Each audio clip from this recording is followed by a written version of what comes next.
The Comedians of Carrion Ridge, Essay 11, The Trial of the Feathered Gods, by K. Brad Barfield. By the 11th week, Harlan Wicks had begun to suspect that Carrion Ridge had rules that no one, including Beauregard, cared to explain until after they were broken.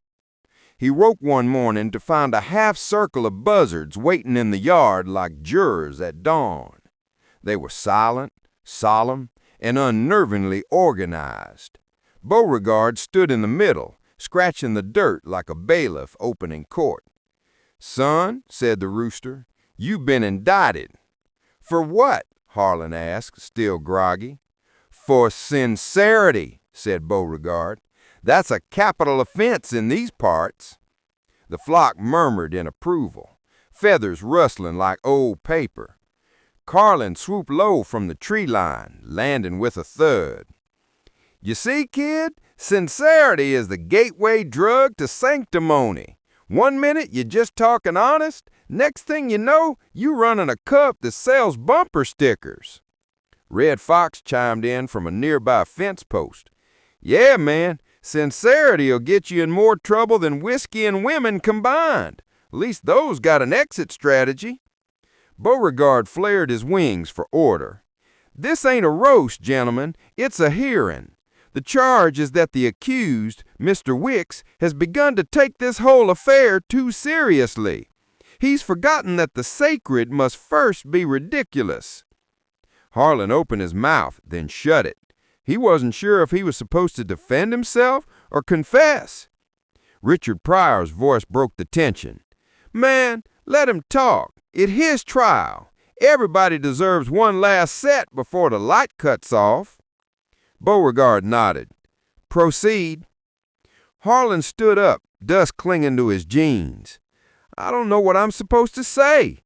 I've listened, I've learned, I've tried to understand. I thought that was the point." "That's the problem," said Carlin.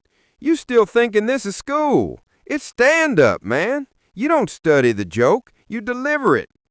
Fox laughed so hard he nearly fell off his perch. "Yeah, man, sincerity'll get you in more trouble than whiskey and women combined. At least those got an exit strategy." The whole flock erupted in laughter, wings beating, the sound rolling like thunder over the ridge. Beauregard let it settle before speaking. "Harlan Wicks, you have been found guilty of taking the infinite personal. Your sentence is mercy, which, unfortunately for you, takes the long way round." "What's that mean?" Harlan asked. "It means," said Pryor, "you ain't done falling yet." The rooster hopped closer, lowering his voice. "Don't you see, son? We ain't laughing at you. We're laughing through you. You're the part of the universe that still believes in punchlines. That's why we keep you around." Harlan sank back onto the ground, dizzy with equal parts shame and wonder. The ridge hummed faintly around him, that low vibrational tone he'd begun to associate with truth, or maybe dehydration. Then Carlin said something that froze him. "You know what separates man from us, kid? You people need redemption. We just need digestion. We do our job and move on. You folks, you turn every mistake into a religion, every meal into a moral. You're sentimental about the bones." Pryor sighed. "He's right, ma'am. Y'all worship regret like it's an art form." Beauregard looked toward the valley. "Which is why comedy's the only honest religion left. It don't promise nothing but a laugh, and even that depends on your timing." The wind rose then, swirling dust into little eddies around them.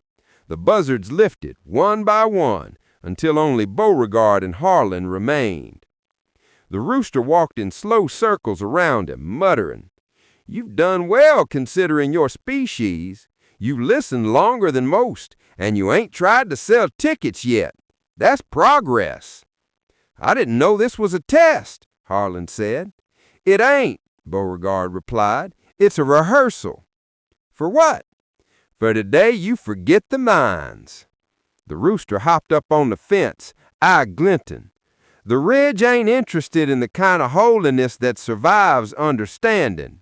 You get too sure about the meaning of it all, and we'll take your tongue first. Harlan nodded, half in jest, half in awe. So what happens now? Beauregard turned toward the rising moon. Now you wait for acquittal. You'll know it when it comes. You'll laugh without knowing why. That night, Harlan dreamed of a courtroom where the judge, jury, and executioner were all different versions of himself, each telling jokes the others pretended not to understand.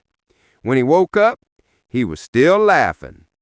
The Ridge had granted its verdict, and for the first time in his life, he didn't need to know what it meant.